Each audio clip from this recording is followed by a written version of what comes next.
Abra comigo a sua Bíblia, 1 de Pedro, capítulo 1, dos versículos 18 ao 21. Primeira epístola do apóstolo Pedro, capítulo 1, dos versículos 18 ao 21. Quero aqui agradecer primeiramente ao Senhor por mais essa oportunidade, agradecer os nossos pastores, pastor Paulo, pastora Marilé, que Deus esteja a cada dia mais abençoando a nossa família pastoral.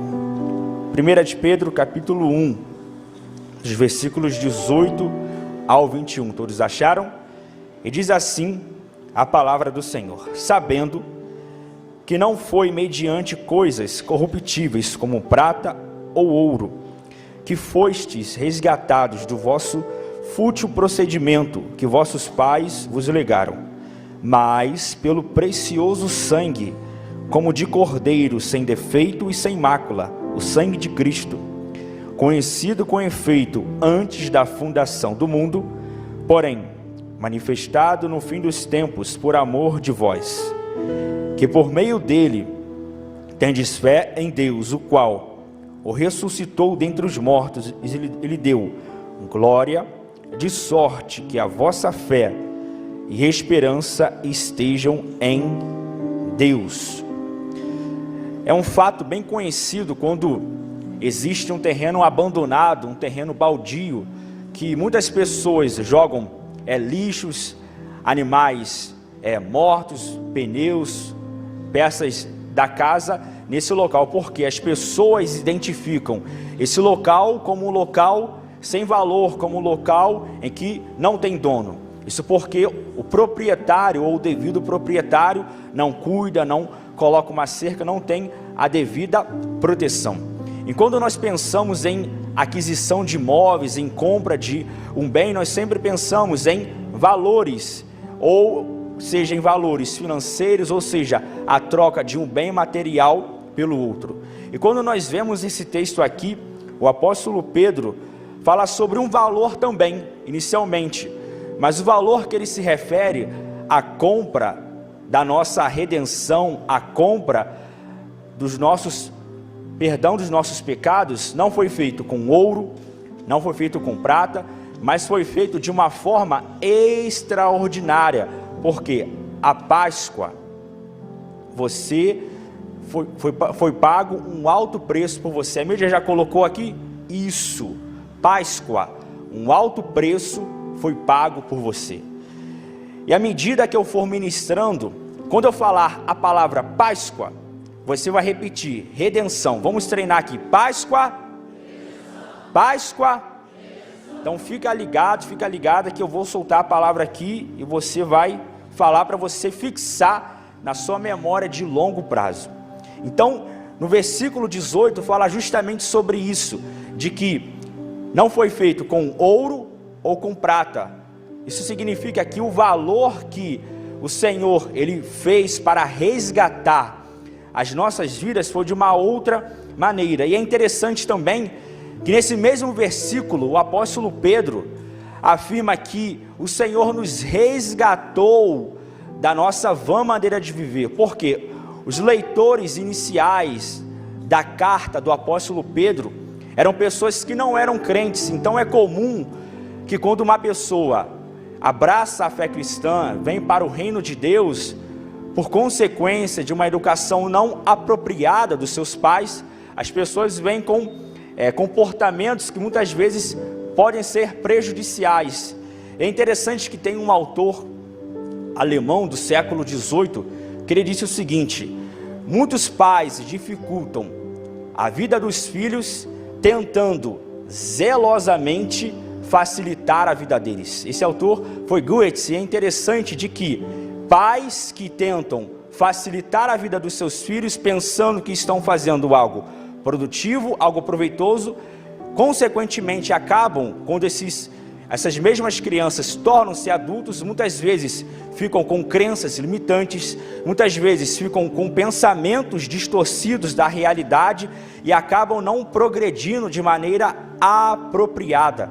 Então o autor dessa primeira carta reconheceu que muitos princípios daquela igreja foram oriundos de uma educação inadequada. Então ele mostrou de que o reino de Deus, de que o precioso sangue de Jesus traria uma nova perspectiva. Então podemos já identificar que o preço não foi com ouro, não foi com prata, não foi com bens materiais. Ora, se o preço não foi pago dessa maneira, qual foi o preço em que a nossa redenção, a Páscoa ocorreu? O versículo 19 nos fala: mas pelo precioso sangue do Cordeiro. O que isso tem a ver? Porque a necessidade do derramamento de sangue.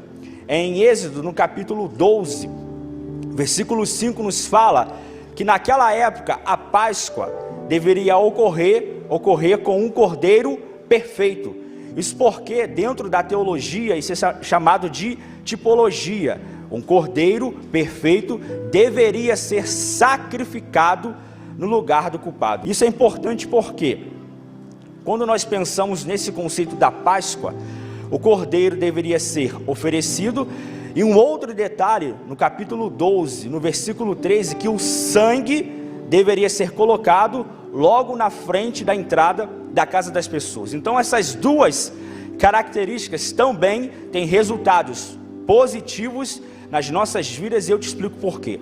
O primeiro resultado é que quando o cordeiro foi sacrificado, esse cordeiro já indicava o próprio Jesus. Por quê? Em João, no capítulo 1, versículo 29, na teologia joanina, quando João Batista viu a Jesus, disse: eis o Cordeiro de Deus que tira o pecado do mundo. Ou seja, João Batista reconheceu de que Jesus era o Cordeiro perfeito que se entregou nos nossos lugares. E qual é o benefício disso? É porque sem sacrifício, sem derramamento de sangue, não poderia existir perdão dos pecados. Isso está lá em Hebreus 9, 22. E quando Jesus veio, ele sabia que o seu papel era se entregar pelas nossas vidas. Então Jesus, ele se entregou por cada um de nós. E o segundo resultado positivo dessa entrega que aconteceu por nós é que quando Jesus ele se entregou, o evangelho tornou acessível às nossas vidas. Por quê? Vejam que em Efésios capítulo 1, versículo 13 nos fala: em quem também vós, depois que ouvistes a palavra da verdade, o evangelho da vossa salvação, tendo nele crido, fostes selados com o Espírito Santo da promessa. Eu explico. Quantos aqui tem o WhatsApp ou e-mail? Levante a sua mão. A grande maioria, podem abaixar.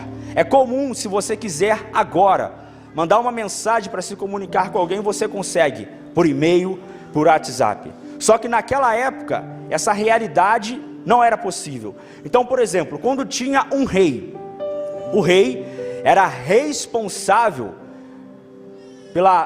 pelo gerenciamento bélico do seu domínio. Então, se ele mandasse uma carta e o capitão recebesse essa carta para invadir, para destronar outros reinos, aquele capitão deveria obedecer.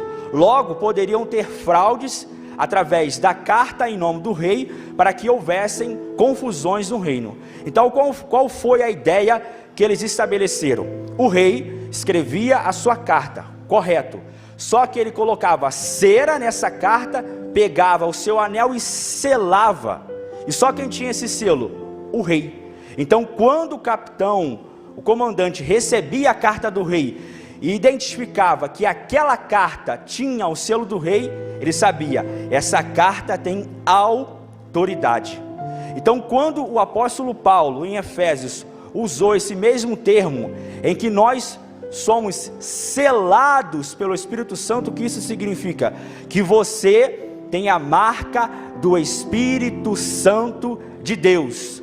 E quando o diabo olha para você, ele sabe: esse daí é um filho de Deus, é uma filha de Deus, é um crente, é um servo devotado, é um servo obediente. Quais são os resultados que essa realidade tem nas nossas vidas? Eu te explico. Existem duas condições para que Satanás toque nas nossas vidas. Primeiro, pela soberania de Deus. Exemplo, Jó capítulo 1 e 2. O diabo se apresentou na presença de Deus e tentou difamar a integridade de Jó. Logo, como Deus era onisciente, Deus permitiu que o diabo tocasse nos bens de Jó, que o diabo tocasse na família de Jó, que o diabo tocasse na vida de Jó, mas Deus disse: não mate a Jó. Pergunto, o diabo matou a Jó, sim ou não? Porque a soberania de Deus colocou um limite. Daqui para lá, você não passa. E o segundo motivo pelo qual Satanás pode tocar nas nossas vidas é por legalidade. Eu explico. Quando você pega, quem aqui já, geralmente a maioria das pessoas pega trem aqui, levante a sua mão. Já pegou ou pega trem? Isso, podem abaixar. Já repararam que na linha ferroviária tem um muro e de vez em quando não tem uma brecha por onde as pessoas passam? Então, tem um muro, mas de vez em quando tem uma brecha e as pessoas passam por ali. Ali é um tipo de brecha. Então, o que o diabo faz? Ele também fica ao derredor. Por que ao derredor? Porque o Salmo 34 nos fala que o anjo do Senhor acampa-se ao redor daqueles que o temem e os livra. Mas o diabo fica ao derredor, bramando como leão, buscando a quem possa tragar, ou seja, ele está buscando uma brecha. E a brecha na vida do crente é concedida, é dada quando existe desobediência. Repita comigo: desobediência. Mais uma vez, desobediência. E a brecha fará com que o diabo tenha legalidade na sua vida, mesmo que você já tenha ouvido a mensagem do Evangelho, tenha crido no Evangelho e selado pelo Espírito Santo. E o que você deve fazer? Praticar o que está em Provérbios, no capítulo 28, versículo 13, quando afirma que aquele que esconde as suas transgressões jamais prosperará. Mas o versículo continua dizendo que aquele que as confessa e deixa alcançará misericórdia. E o que isso tem a ver com o texto? Eu não saí do texto, porque quando você confessa os seus pecados diante de Deus, o sangue do Cordeiro te purifica, e o diabo perde a legalidade sobre a sua vida. Você errou, você vacilou, confesse diante de Deus, porque quem te justifica, como está lá em Romanos, no capítulo 8, é o próprio Senhor. Você deve pedir perdão, porque o Espírito Santo de Deus está aqui para restaurar a sua vida, para restaurar a sua trajetória. Por quê?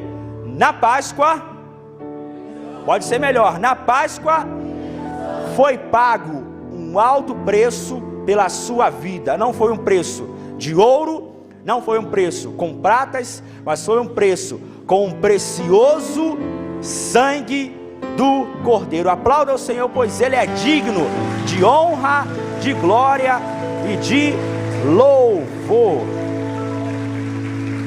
Então o versículo 20 vai nos falar que Jesus, Ele morreu antes da fundação do mundo, e Ele se revelou no final dos tempos por amor a nós. E aqui existe uma mensagem escatológica, ou seja, que se refere ao final dos tempos. Por quê? Em Gênesis, logo em Gênesis, no capítulo 3, versículo 15, é chamado o proto-evangelho, que é a primeira menção do evangelho na Bíblia. E essa menção dizia de que viria um que esmagaria a cabeça de Satanás, isso há anos atrás. E durante os livros, como o Pentateuco, como os livros históricos, como os livros poéticos, os proféticos, todos eles apontavam de que um dia Jesus viria, e Ele veio. E Ele veio para se entregar por nós. E naquela cruz, o que parecia uma derrota, o que parecia uma perda, na verdade foi o momento triunfante de Jesus sobre Satanás. Por quê? Em João, no capítulo 19, versículo 30, ele afirmou: tetelestai, está pago, está consumado. Jesus se entregou pelas nossas vidas. E aí nós precisamos perguntar ao texto: se isso aconteceu há anos atrás, será que existe ainda resultados positivos dessa morte de Jesus nos nossos dias? Sim ou não? Sim, e eu te explico por quê.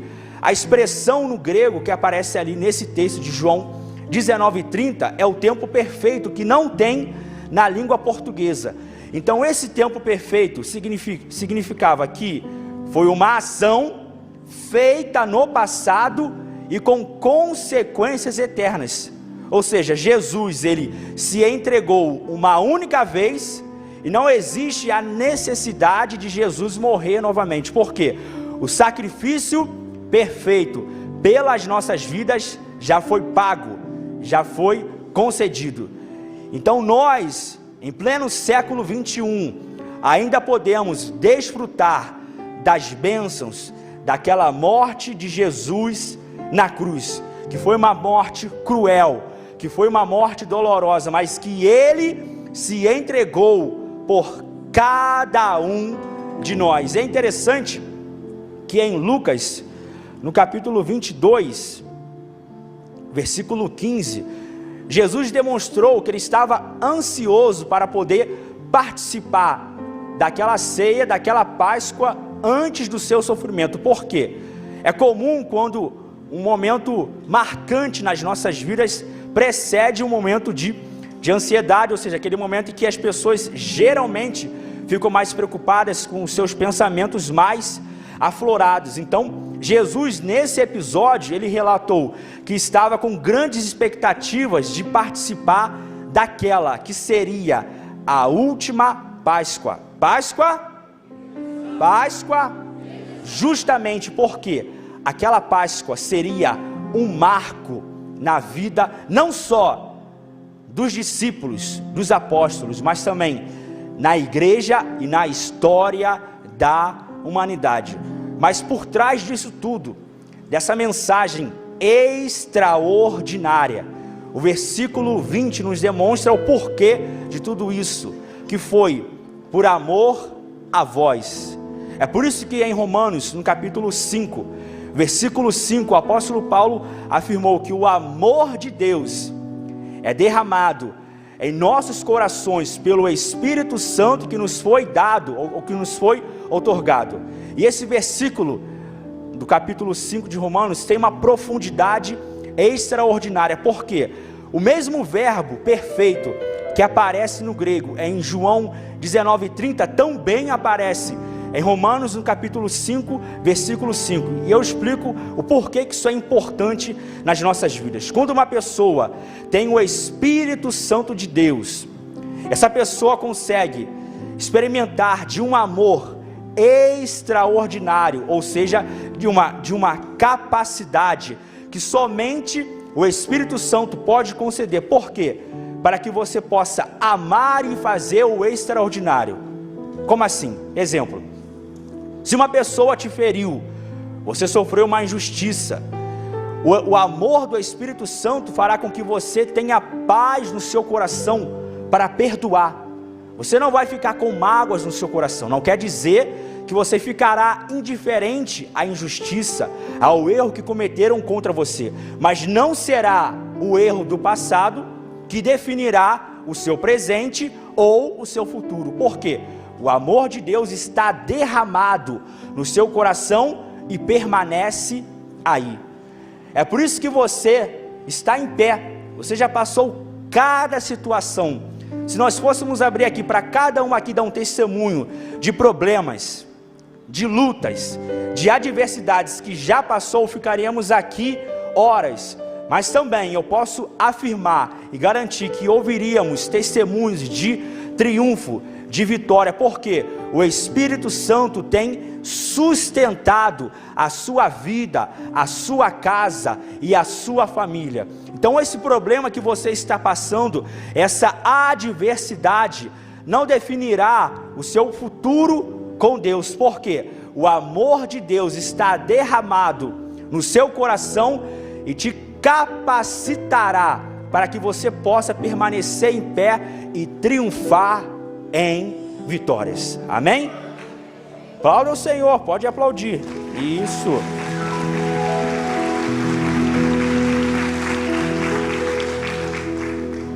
E o versículo 21 demonstra, através do apóstolo Pedro, o que nós devemos fazer mediante ao sacrifício de Jesus por nós.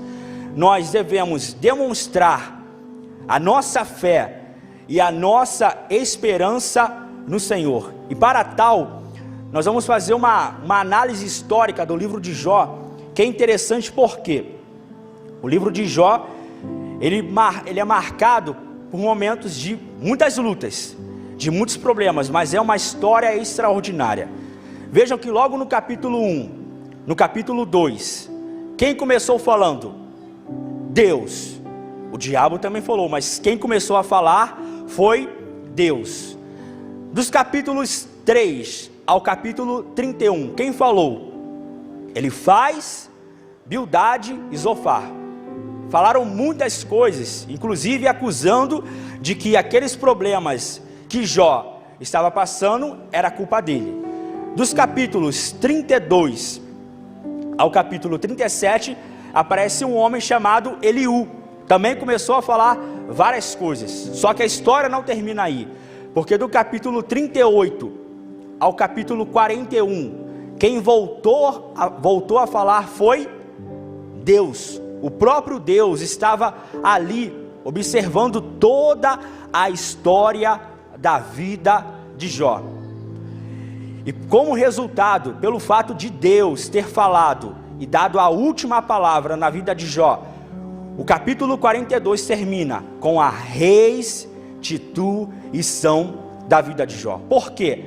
Quem dá a última palavra na sua vida é Deus. É o próprio Senhor quem determina a sua história. E o que isso tem a ver com a redenção? Eu vou chegar lá. Então vejam que Jó demonstrou uma vida de fé e uma vida de esperança. E no pior momento da sua vida, em um momento que ele estava com seus filhos mortos, em um momento que ele estava quebrado financeiramente, porque naquela época a riqueza das pessoas era demonstrada por animais, por joias. Então todos os seus animais foram mortos, ele estava quebrado, seus filhos mortos, sua saúde debilitada, ele estava no fundo do poço. E para piorar, os seus amigos ainda o estavam acusando de que ele estava passando por aquela situação por culpa dele. Então ele estava vivendo um caos existencial.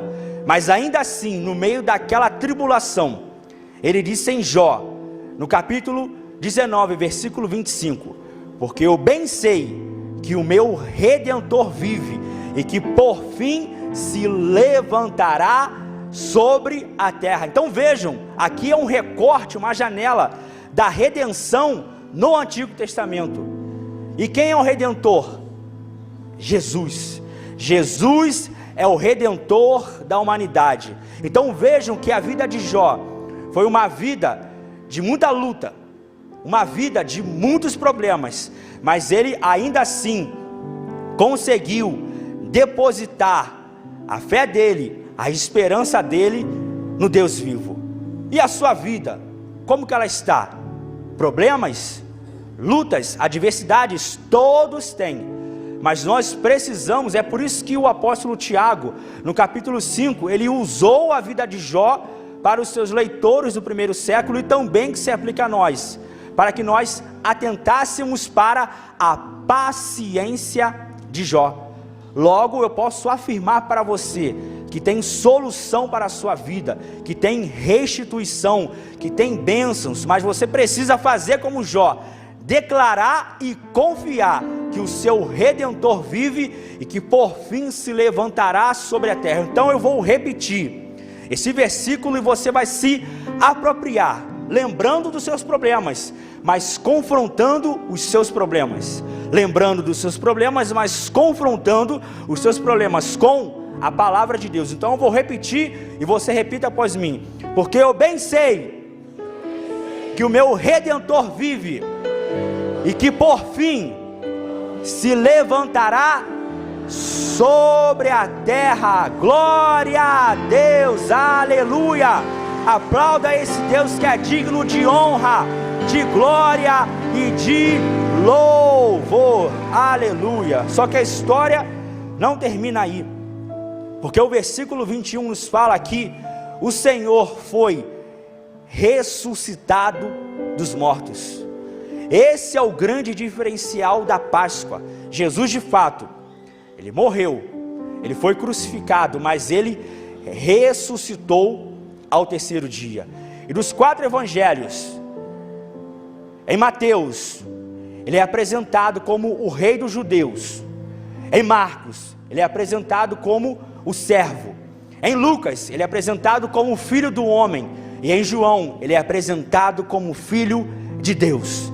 E nos 4 evangelhos, o que tem em comum é que Jesus, ele nasceu, que Jesus, ele exerceu o seu ministério, que Jesus, ele morreu, mas que Jesus ressuscitou, e ele está vivo pelos séculos dos séculos.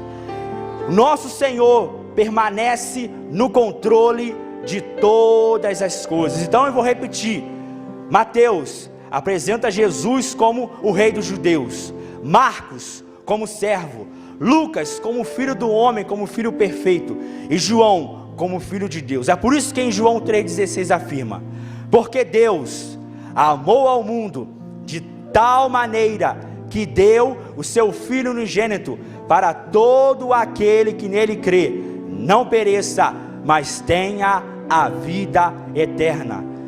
Deus tem vida para você, Deus tem saída, Deus tem solução. Porque na Páscoa um alto preço foi pago por você. Então nós podemos identificar através desses versículos que o apóstolo Pedro apresentou à igreja do primeiro século, que também é apresentado a nós, de que um alto preço foi pago.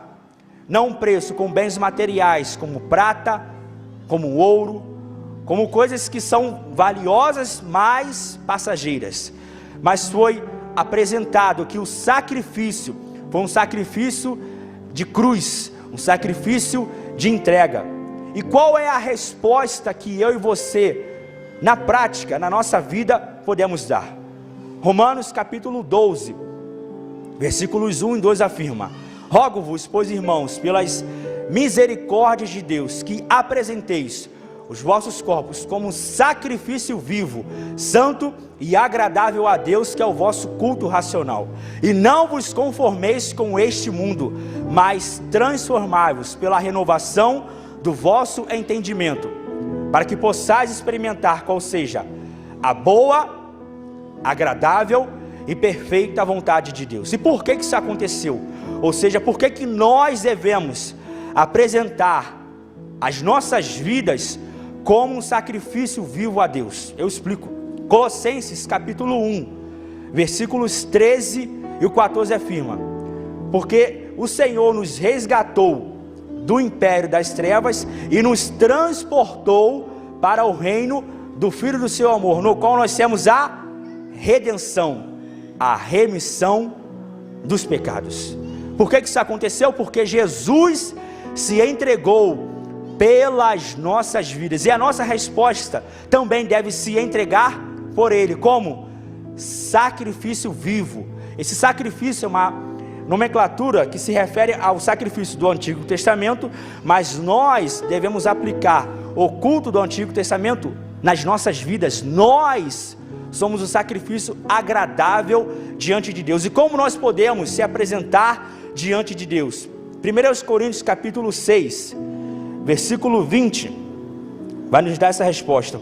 Diz assim: porque fostes comprados por bom preço, glorificai, pois, a Deus no vosso corpo e no vosso espírito, os quais pertencem ao Senhor.